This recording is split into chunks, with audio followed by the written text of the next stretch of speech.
Hey, Mr. PodMedLab. Hi, how you doing? Hey, student Dr. Max. Nice to meet you. Nice to meet you.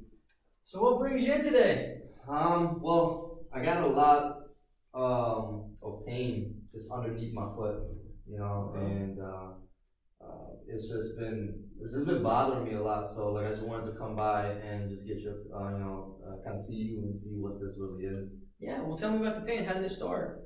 Well, it started from as a runner, so I run a lot. So I do a lot of triathlons. It's one of my passions. So I do that all the time. And then about 2 weeks ago, this pain underneath my foot just started to come, and I just it was getting hard to walk. So kind of just that's kind of how it started, is from running. Okay, and now is the pain is just here where you're pointing, or does it radiate from the back all the way up here to where I'm touching you now? It definitely radiates. I would say it's probably the whole bottom part of the foot. Kind of good pain. And then you said it started 2 weeks ago during your running. Does it hurt at certain times of the day more than others, or is it constant? It definitely hurts more in the morning. That's for sure. I think every time I wake up, it's hard. It's kind of hard to walk because of the pain. So definitely. And how would you describe the pain itself? It's just like this tight, like throbbing kind of pain. It's almost like a tender pain, like I can't put pressure on it. And is there anything you've done that's made it a little bit better, or maybe it makes it worse? To make it better, I've done aspirin. Okay. I've used aspirin and 200 milligrams. And that definitely helps. That definitely helps. And but aside from that, I think that's the only thing that I've been using. But what makes it worse is just really running. Running? Keep an eye on it, certainly. Yeah, every time I go back running, it just gets worse. Okay. All right. And so in the morning when it's at its worst, how would you describe it? 1 being, nothing at all, and 10 being the worst pain you could imagine. In the morning, it's got to be like a 9. Really? Yeah. I'll say like 8 or 9. I think that's pretty bad. Yeah, and then after you've taken that aspirin or ibuprofen, you said? No, aspirin. After you take aspirin, okay. How would you describe the pain at its best once you've managed it with the meds?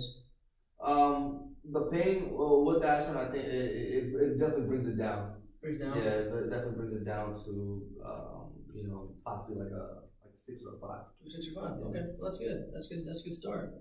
All right.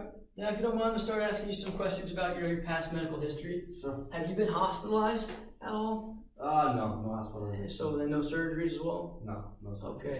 How about any illnesses you've had as an adult? As an adult, no, not that I could think of. And then how about when you're younger as a child? Any illnesses you can remember?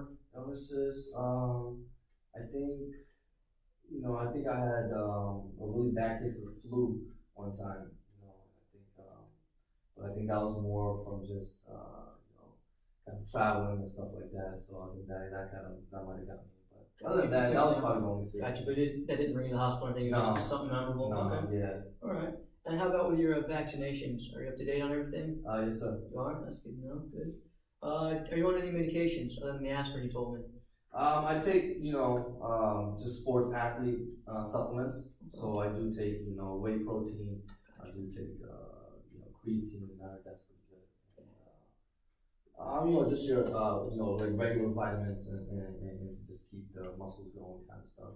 So I do take the gym supplements. Gym supplements, okay. Any allergies? Allergies, just for latex. So allergic latex? Okay. Yeah, that would be the only thing. Yeah. Okay. And how about? I assume you have no transfusions, being no hospitalizations. Any blood transfusions in the past? No, sir. Cool.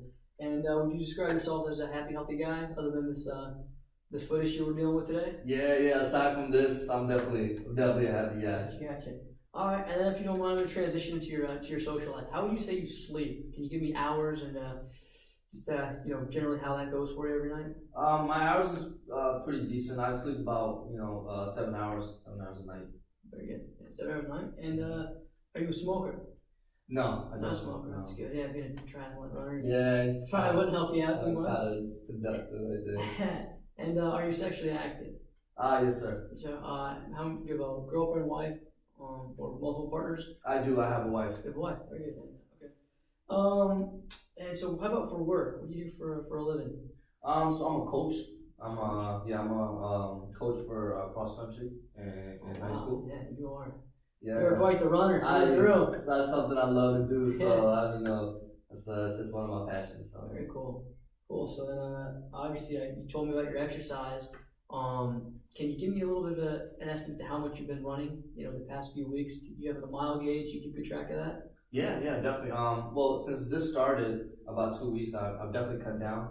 But there's times where I kind of still have to do it. I still have to walk a lot because coaching a lot makes me kind of be active on my feet a lot.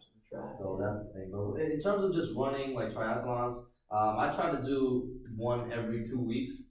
But the last 2 weeks I haven't done that. Wow, so you're extremely active. That is, there's no doubt there. How about your dieting? You told me about the supplementation you're taking. How about just your general, morning, breakfast, lunch, and dinner? Any certain regimens you're on right now? Usually, high protein, high carbs. I eat a lot of carbs, just to fuel my body. But I've been pretty good with diet. Yeah, no, makes sense. You're painting the picture of a very healthy guy. Yeah. And do you have any pets? I do. I got 3 dogs. 3 dogs. Yeah. And so you said you're married. And how about traveling? Have you left the country at all? I did. So 6 months ago, I went to Spain. Very cool. Yeah. Running related or just you said family? Yeah, I have some family there, but I'm running related as well. Yeah. Of course. Very good.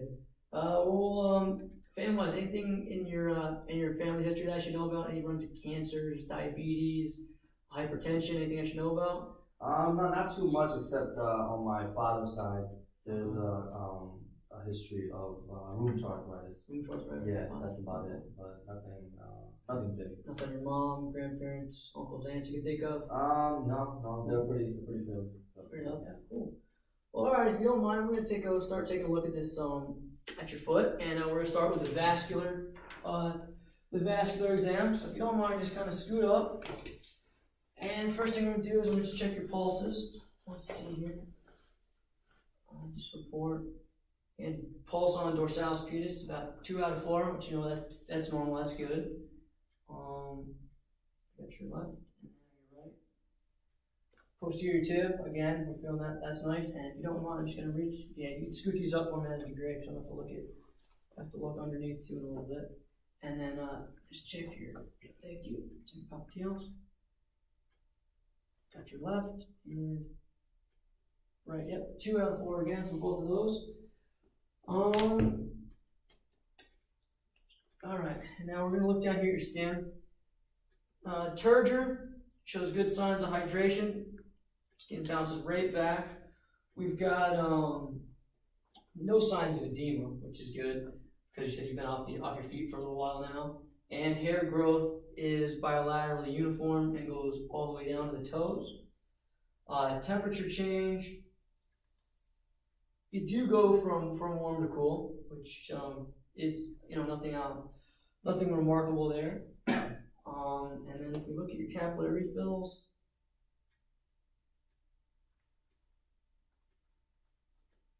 everything's under 2 seconds, which is great.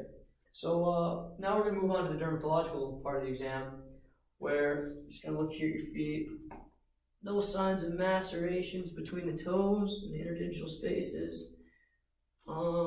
Some calluses here, obviously, because you are a runner, you're getting the most out of these things. Yeah. I'm just going to look here at the bottom if you don't mind. Yeah, go. And obviously the plantar side of the foot. Very good, nothing remarkable again. Yeah, your toenails look good. No lines, no discoloration. Very good. So now we're going to move on to the skeletal muscular part of the exam. So all the running you do trying to hurt my hands. Yeah. But go against me. So whatever side of your foot I put my hands on, just try to go the other way. Okay. So I'm pushing here, push against. Great. Good sign of dorsiflexion. Plantar flexion strong too. And then we have inversion and eversion, all strong. Very good. Very good. So last thing here is the silver scoid test. So if you don't mind, what I'm gonna do is, if you can, perfect. What I'll do is I'm just gonna see how far I can push your foot in this direction right now. So you are tight there, which is common in a lot of runners we see. But now if I bend your leg, if you don't mind, thank you. Just that's fine right there. We come up a little bit more. Yes, so you get a pretty tight Achilles there, which again, nothing substantial, because this is your good foot, but we're barely getting to perpendicular, and then when we flex the knee, we're just getting just past perpendicular, but we're not getting to 15 degrees. Now again, tell me if anything hurts here, because I know this is the one you sure. Came in for me to look at. We're gonna try to do the same thing here. So leg straight. Holding that neutral position. Yep. There we go. And bend again. A little bit more dorsiflexion on this side. But again, not quite 15 degrees. You do have some tight Achilles, but which could be could be a part of your problem. But we'll keep looking here. Next thing we're gonna do is the neurological part of the exam. So what I'm going to ask you to do is, let me see your hand. Mm-hmm. That feeling right there, when you feel it on your foot, just say yes. Okay. So I need you to close your eyes so you can't cheat on this one. Okay. And just tell me when you feel it, all right? Yes. Yes. Yes. Yes. Yes. Yes. Yes. Yes. Yes. Yes. All right, next foot, keep them closed. Yes. Yes. Yes. Yes. Yes. Yes. Yes, yes, yes, yes. Good. Very good there. And the next thing we're going to do here is proprioception. So what I'll do again is try not to look, but when I go this way with one of your toes, just say towards, and when I go this way, say away. Away. So just when I do it, just tell me which way I'm going. Towards, away, towards, away, towards, towards. Very good. Very good.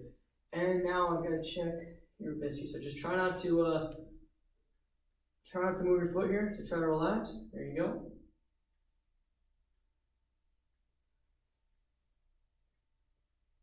Cool. And we'll note that bilaterally your Babinski is negative. What I want to do now is check the sharp and dull. So what I'm going to do, I'm going to put two different things on your foot. This is going to be the sharp, and this is going to be the dull. So just let me know which one you feel when you feel it, okay? Again, eyes closed, thank you. Sharp, dull, sharp, dull, sharp, dull. Dull, okay, that's dull. Dull, sharp, sharp. Cool. Okay. And now I'm going to take this, do the vibratory test. So you can watch this right here. What I'm going to do is tell me when you feel it, as you're feeling it, and then when I take it away, just say stop. Okay. So feel it and stop. All right. So again, close your eyes for me. Start. Start. Stop. Start. Stop. Start. Stop. Start. Stop. Cool. Very good. Very good. All right, Mr. PodMedLab, if you don't mind, will you scoot towards the front of the table? Great. Now we're going to check a couple reflexes here. So try to relax his leg as much as you can. And let's see.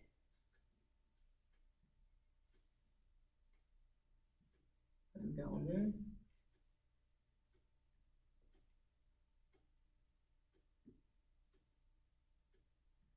Cool. All right. Patellar reflexes are intact. And here's the tough one.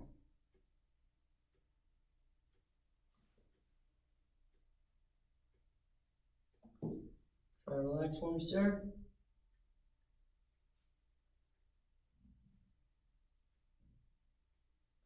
That's all right. And then we weren't able to see the Achilles reflex today.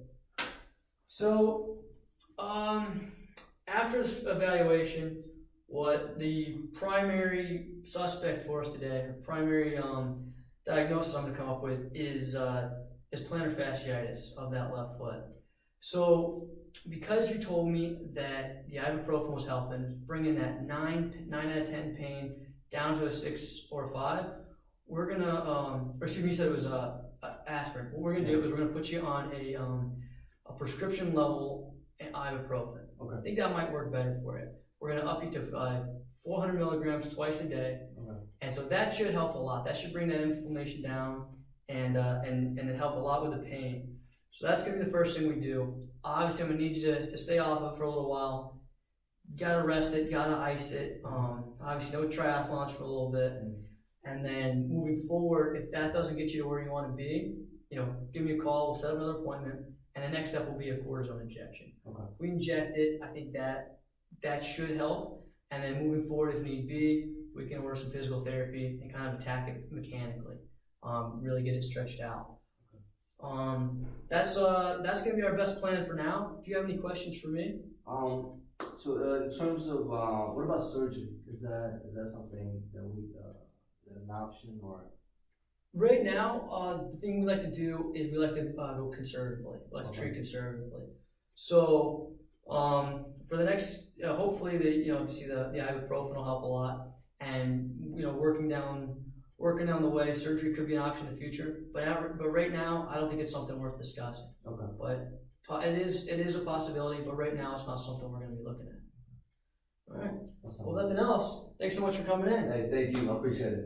Have a good day. You too. Let's see. Dang, man, I'm almost 16.